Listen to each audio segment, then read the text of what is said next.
Hi friendlies, this is Dr. G and welcome to ICU Confidential. Today's talk is about the code status we call CMO or comfort measures only. For a discussion on other code status, including full code and do not attempt resuscitation, please check out those separate videos. Comfort measures only refers to an approach to your medical care where we shift from trying to fight a disease that's no longer curable, or when you feel that the price to fight that disease is no longer acceptable to you. We shift to making you as comfortable as possible for as long as possible. No more blood draws, x-rays, or other tests or procedures unless they are directly related to making you more comfortable.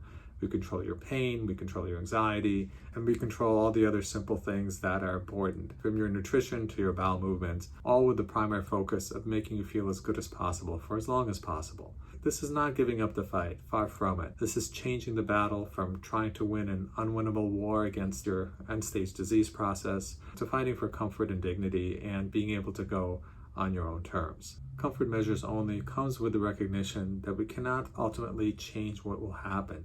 You will pass away from that terminal illness. We may no longer have control over that. What we do have control over is what happens between now and that point. You may wonder, well, why can't we do both? Why can't we control your pain and fight the advanced cancer or heart failure or stroke or whatever other terminal illness triggers this discussion? The truth is, often treating that underlying illness, be it with chemotherapy, with procedures or surgeries, or other interventions, can in and of themselves be painful and uncomfortable. It is at this point that you may recognize that your priorities have shifted and you want whatever time you have left to be spent in comfort with dignity and some measure of control. Comfort measures only can be initiated in the hospital.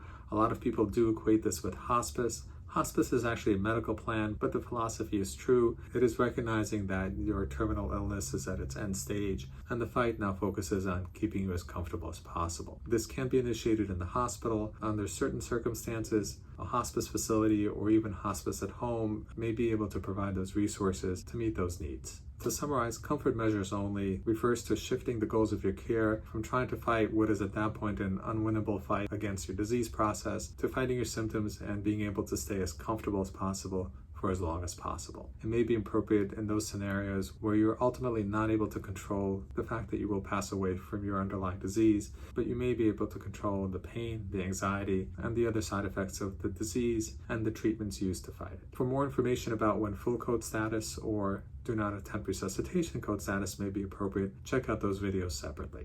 As always, don't take your advice from social media. Those folks have no idea what they're talking about. This is Dr. G, and welcome to ICU Confidential.